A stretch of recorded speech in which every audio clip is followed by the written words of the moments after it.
আমার বস ধর্ম মানেন না। আপনার বস জানতেন না, আপনি জানতেন না, আমিও জানতাম না, কিন্তু আমি বিশ্বাস করতাম। তিনি বলেছেন যদি এই প্রশ্নের উত্তর পান তবে হয়তো ইসলাম গ্রহণ করবেন। আমি আপনাকে ব্যাখ্যা করছি। কারণ এখন এআই খুব বিপজ্জনক হয়ে গেছে।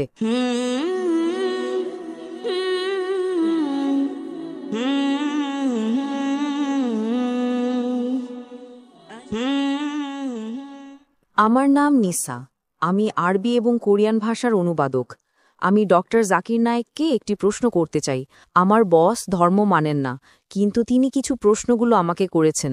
তিনি বলেছেন যদি এই প্রশ্নের উত্তর পান তবে হয়তো ইসলাম গ্রহণ করবেন। আমি উত্তর দিতে পারিনি, তাই ডাক্তার দয়া করে প্রশ্নটি শুনুন। আমার বস বলেছেন কেন কোরআনে কৃত্রিম বুদ্ধিমত্তা, এআই এবং কম্পিউটার প্রযুক্তি সম্পর্কে কিছু বলা হয়নি। কারণ এখন এআই খুব বিপজ্জনক হয়ে গেছে। এটি অনেক কিছু করতে পারে, যে কোনো কিছু সিদ্ধান্তও নিতে পারে। আমার বস এ ব্যাপারে খুব কৌতূহলী। ধন্যবাদ। আপনার বসকে বলুন কোরআন কোনো সায়েন্সের বই নয়, SCIENCE। যদি কোরআন সায়েন্সের বই হতো তবে এটি বিশালাকারের হতো। এই যে ভবনটি দেখছেন এর ভেতরে যত বই রাখা সম্ভব সব বই মিলেও এর সমান হতো না। যদি কোরআন বিজ্ঞানের বই হতো আর এতে সব বৈজ্ঞানিক তথ্য উল্লেখ করা থাকতো তাহলে কোরআন এতটা বিশাল হয়ে যেত যে আপনি কোনোদিনও তা পড়ে শেষ করতে পারতেন না। আপনি কি বুঝতে পারছেন? হ্যাঁ ডক্টর। কোরআন কোনো সায়েন্সের বই নয়। সায়েন্স, আপনি যদি জিজ্ঞাসা করেন কোরআনে কি লেখা আছে 2 আর 2 মিলে 4 হয়, না, কোরআন কোনো সায়েন্সের বই নয়, এটি নিদর্শনের বই, SIGNS। তাই আমাদের দেখতে হবে কোরআনে যা কিছু বলা হয়েছে তা যেন ভুল না হয়।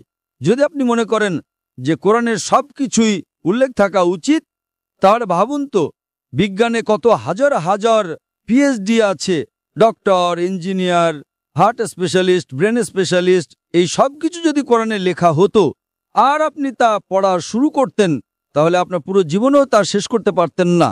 ঠিক না বেঠিক? সুতরাং কোরআনে বিজ্ঞানের সব কিছু উল্লেখ নেই, দয়া করে ভুল বুঝবেন না। কিন্তু কোরআনে যা কিছু বলা হয়েছে তার কোনোটিই ভুল নয়। যদি কোরআনে এমন কোনো বৈজ্ঞানিক তত্ত্ব থাকে যা ভুল প্রমাণিত হয় তবে তা আল্লাহর পক্ষ থেকে হতে পারে না। আর যদি কোরআনে এমন কিছু বলা হয় যা বিজ্ঞান অনেক পরে 200 বা 400 বছর পরে আবিষ্কার করেছে তাহলে সেটাই মুজিজা। তাহলে প্রশ্ন হলো কোরআনে AI এর কথা বলা হয়নি কেন? কোরআনে এটা কেন থাকা উচিত? কোরআন কোনো বিজ্ঞানের বই নয়, কিন্তু আল্লাহ জানেন ভবিষ্যতে কি আসতে চলেছে।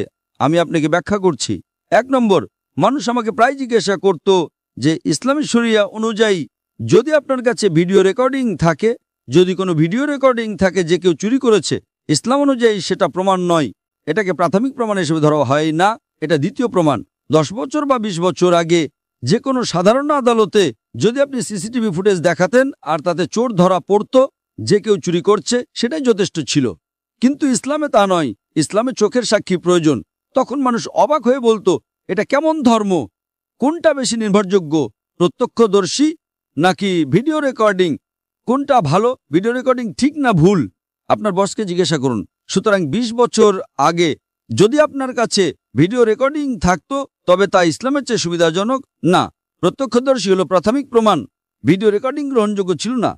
আজ যখন কৃত্রিম বুদ্ধিমত্তা এসেছে আপনি সহজেই আপনার ডাকাতের একটা ভিডিও তৈরি করতে পারেন। ঠিক না ভুল? ঠিক। সুতরাং এখন মানুষ জেগে উঠেছে। আজ এটি প্রাথমিক প্রমাণ নয়। তাই ইসলাম অনেক উন্নত। আল্লাহ জানতেন AI আসতে চলেছে। আপনি কি বুঝতে পারছেন? হ্যাঁ। আপনার বস জানতেন না, আপনি জানতেন না, আমিও জানতাম না, কিন্তু আমি বিশ্বাস করতাম। আমি বলেছিলাম না ইসলাম সঠিক। হয়তো আগামীকাল কিছু ঘটবে। আমি AI সম্পর্কে জানতাম না, কিন্তু 15 বছর আগে আমার উত্তর ছিল শরিয়া সঠিক।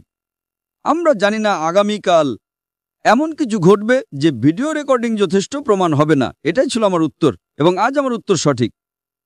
আপনি কি বুঝতে পারছেন? সুতরাং আল্লাহ AI সম্পর্কে জানেন, তাই ভিডিও রেকর্ডিং প্রাথমিক প্রমাণময়। আপনি কি বুঝতে পারছেন? হ্যাঁ। কিন্তু প্রত্যক্ষদর্শী হলো প্রাথমিক প্রমাণ। সুতরাং আল্লাহ AI সম্পর্কে জানেন। যদি তিনি সবকিছু লিখতে শুরু করেন, আপনি ছোট কোরআনই পড়েননি, আপনি চিকিৎসা, ভ্রূণতত্ত্বে সবকিছু সম্পর্কে কি পড়বেন? না, এটি টেলিগ্রাফিক মেসেজ। সুতরাং এটি ঈশ্বরের পক্ষ থেকে নয় তা প্রমাণ করার জন্য আপনাকে ভুল খুঁজে বের করতে হবে। কিন্তু এটি ঈশ্বরের পক্ষ থেকে তা প্রমাণ করার জন্য আপনাকে এমন জিনিসের কথা বলতে হবে যা মানুষ জানত না। আপনি কি বুঝতে পারছেন? একেই বলে অলৌকিকতা। কিন্তু এখানে সবকিছু উল্লেখ করা হয়নি। আশা করি এটি উত্তরটি পেয়েছেন। আপনাকে অনেক ধন্যবাদ ডক্টর।